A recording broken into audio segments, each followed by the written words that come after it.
Assalamualaikum warahmatullahi wabarakatuh. Bismillahirrahmanirrahim. Alhamdulillahirabbil alamin. Wa bihi nasta'in wa ala umurid dunya waddin. Wassalatu wassalamu ala asrofil anbiya'i wal mursalin wa ala alihi wa sahbihi ajmain, amma ba'du. Yang saya hormati dan saya harapkan ridho beserta doanya, yaitu beliau Kiai Haji Ahmad Rikja Muktafa wa Ahlil Bait. Kita doakan sama-sama semoga beliau dirahmati oleh Allah Subhanahu wa Ta'ala.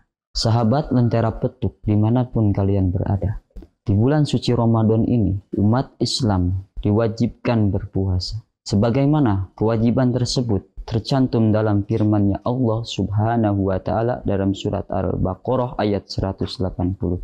A'udzu billahi minasyaitonir rajim. Bismillahirrahmanirrahim. Ya ayyuhalladzina amanu kutiba alaikumusyamu kama kutiba alal ladzina min qablikum la'allakum tattaqun. Yang artinya, ya ayyuhalladzina amanu, wahai orang-orang yang beriman, kutiba alaikumussyam, diwajibkan atas kamu berpuasa, kama kutiba alal ladzina min qablikum la'allakum tattaqun, sebagaimana diwajibkannya atas orang-orang sebelum kamu, diwajibkan untuk bertakwa. Ibadah puasa berlangsung pada terbit fajar hingga terbenamnya matahari. Akan tetapi, sebelum menjalankan ibadah puasa, biasanya umat Islam melakukannya dengan sahur. Di balik sahur yang sering kita lakukan, ada sebuah keistimewaan di dalam. Yang pertama, keistimewaan sahur yaitu dengan makan sahur mengandung sebuah keberkahan. Dari Anas bin Malik radhiyallahu anhu berkata bahwa Rasulullah shallallahu alaihi wasallam bersabda, "Tasyahharu fa inna fis syahuri barakah." Yang artinya, makan sahurlah kalian, karena sesungguhnya di dalam sahur itu terdapat suatu keberkahan. Sabda Rasulullah Shallallahu Alaihi Wasallam ini secara tegas mendorong umat Muslim untuk melaksanakan sahur saat Ramadan, sebab ada keberkahan di dalamnya. Menurut Imam Ibnu Hajar Al-Haytami dalam kitab Ithaful Ahlil Islam bi khususiyati syiyam halaman 171, keberkahan yang dimaksud dalam hadis ini mencakup dua hal. Yang pertama, yaitu keberkahan di dunia berupa tenaga agar kita kuat melaksanakan puasa di siang hari. Lalu yang kedua, keberkahan di akhirat berupa amal yang diperoleh karena mengamalkan anjuran agama.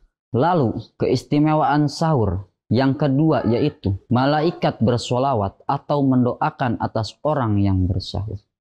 Hadis ini dinukil dari Abu Sa'id Al-Khudri radhiyallahu anhu bahwa Rasulullah Shallallahu alaihi wasallam pernah berkata, Allah Subhanahu wa Ta'ala dan malaikatnya bersolawat atau mendoakan atas orang yang bersahur. Bagaimana dalam hadis, as-sahuru aqlatun barokat fala tad'uhu walau ayyajra'a ahadukum jar'atan min ma'in fa innallaha wa malaikatahu yusholluna 'alal mutasyahhir. Yang artinya, asyahuru aqlatun barokatun. Bersahur itu adalah suatu keberkahan. Fala tad'uhu walau ayyajra'a ahadukum jar'atan min ma'in. Maka janganlah kalian meninggalkannya walaupun hanya seteguk air. Fa innallaha wa malaikatahu yusholluna 'alal mutasyahhirin. Karena sesungguhnya Allah Subhanahu wa Ta'ala dan malaikatnya bersolawat atau mendoakan atas orang yang bersahur. Lalu keistimewaan sahur yang ketiga yaitu sahur menjadi pembeda antara puasanya umat Muslim dan puasanya umat Yahudi dan Nasrani. Sebagaimana diriwayatkan dari Ammar bin As radhiyallahu anhu bahwa Rasulullah Shallallahu alaihi wasallam pernah bersabda, "Faslu ma baina syiyamina wa syiyami ahlil kitab aqlatus syahur." Yang artinya, sesungguhnya perbedaan antara puasa kita dengan puasa ahli kitab yaitu makan sahur. Lalu keistimewaan sahur yang keempat, dengan makan sahur keadaan fisik lebih kuat dalam menjalani puasa pada siang hari. Beda halnya dengan orang yang tidak makan sahur. Imam Nawawi rahimahullah berkata bahwa barokah makan sahur sangat amat jelas, yaitu semakin menguatkan dan menambah stamina atau semangat terhadap orang yang berpuasa. Jadi kesimpulannya, keistimewaan sahur itu ada 4. Yang pertama, makan sahur itu mengandung suatu keberkahan. Keistimewaan sahur yang kedua, yaitu Allah Subhanahu wa Ta'ala dan malaikatnya mendoakan atas orang yang bersahur. Yang ketiga, sahur menjadi pembeda antara puasa umat Islam dan puasanya umat Yahudi dan Nasrani. Yang keempat, dengan makan sahur, keadaan fisik akan menjadi lebih kuat. Mungkin cukup sekian yang dapat saya sampaikan. Kurang lebihnya mohon dimaafkan. Billahi taufik wal hidayah. Assalamualaikum warahmatullahi wabarakatuh.